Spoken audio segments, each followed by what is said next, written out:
So you just had a binge eating episode, maybe last night, maybe you literally just had it a few minutes ago, or maybe you're binge eating right now as I'm talking to you. And I'm not gonna judge you, I'm not gonna shame you, because I understand that's not how you help someone with binge eating, okay? I struggled with binge eating for a really long time. Real quick to kind of introduce myself, my name is Sebastian Bedinker. I'm the world's leading binge eating recovery coach. I've helped hundreds of people fix their binge eating and lose weight. If you guys want to see all the people I've helped, some testimonials, you can go on my Instagram, but that's not the point of this video. Sorry, there's like a plane above, but the point of today's video is to help you by telling you what you should do after binge eating and how to prevent it from happening again, okay? I'm gonna tell you exactly what you should do, okay? First, I wanna start off, let's talk about what not to do, okay? Because this is very important, and a lot of people get this messed up, right? And this is what keeps you in the binge eating cycle. So, if you just had a binge eating episode, you do not want to punish yourself. You do not want to run endless amounts of cardio. You know, you're gonna run miles, you're gonna go swimming for hours, you're gonna go to the gym for 3 hours, you're just gonna do the treadmill for 2 hours. No, that's not what you wanna do. You also don't wanna restrict your calories the next day. You don't wanna go on a 800 or 1200 calorie diets. Guys, some of the diets I've heard some of my clients come to me with, they're like, yeah, you know, I tried this 800 calorie diet, this 1000 calorie diet. And I'm like, that's what keeps you in the binge eating cycle. Do not restrict yourself. Do not punish yourself. All that is doing is creating an unhealthy relationship with food. Okay, so that is not what you want to do, right? One thing you have to understand is that food is fuel, guys. Food not only helps us survive, but it helps us thrive. Good food gives us energy. It gives us clarity. It gives us mental focus. Okay? I want you to understand that. So don't punish yourself. Like, realize, okay, I binge ate. Now here's what I want you to do. I want you to figure out why you binge ate, okay? So in my years of studying binge eating, there's 3 main triggers that I found there to be. Okay, first trigger is stress, second trigger is boredom, and third trigger is restriction, like we just talked about, okay? So I want you to figure out, like, what caused you to binge eat? Did you have, you know, maybe a test that you flunked at school? Did you have an argument with your parents, maybe? Did you, you know, maybe get in an argument with your spouse? Maybe something happened, like something really bad.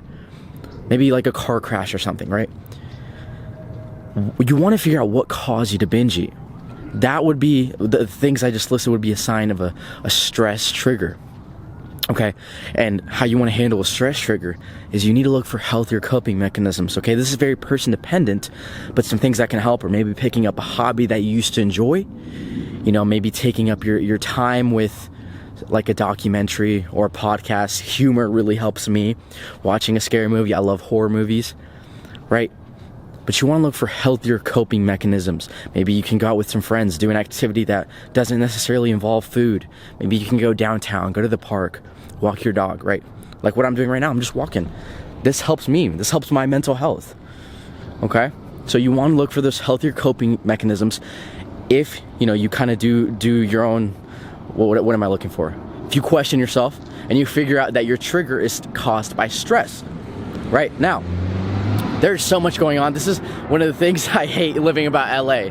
There's always shit going on. But listen, next trigger, boredom, right? So let's say it's a Saturday, okay? You find yourself not having much to do, right? You're free, you don't have work, you don't have school. Now, boredom, I always say this. If you watch me for a while, you know boredom is one of the worst things that a human being can be in. Like, it's one of the worst states that a human can be in, okay?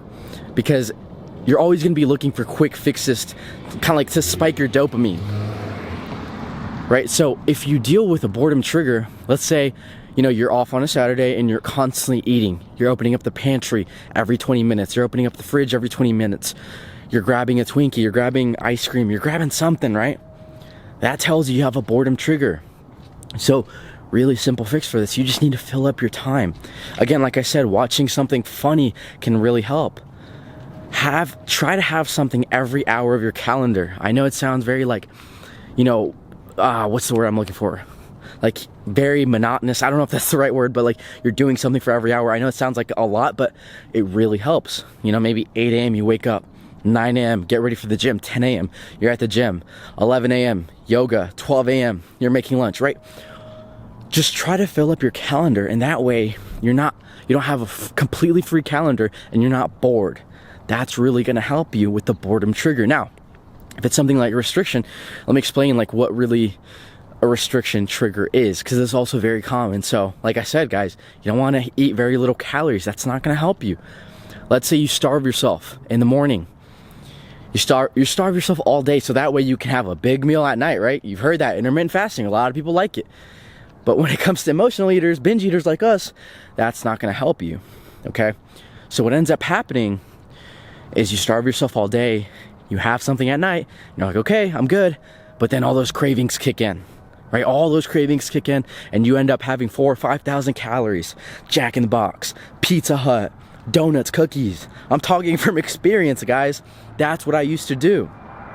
So, to deal with the restriction trigger, what I recommend for all my clients and what I do myself, 4 to 6 smaller sized meals, spaced out every 2 to 3 hours, okay? 4 to 6 smaller sized meals is gonna help you a ton. It's gonna help you tremendously. And emphasize protein, okay? I recommend about 1 gram per pound of body weight. So if you weigh 100 pounds, 100 grams of protein minimum, okay? Protein is not just for building muscle, guys. It's not just for gym bros, you know? It's gonna help you keep you full. It's gonna help keep you full and satiated, okay?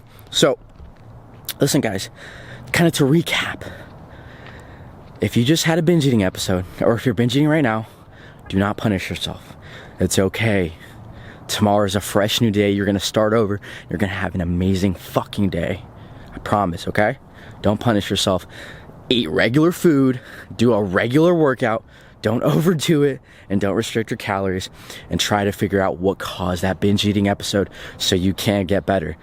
Listen guys, like I said, my name is Sebastian Benneker. I'm the world's leading binge eating recovery coach. If you would like to book a free consultation call, you can go on my website. We'll set up a call, see if I can help you one-on-one and get you in the best shape of your life, but more importantly, fix your relationship with food.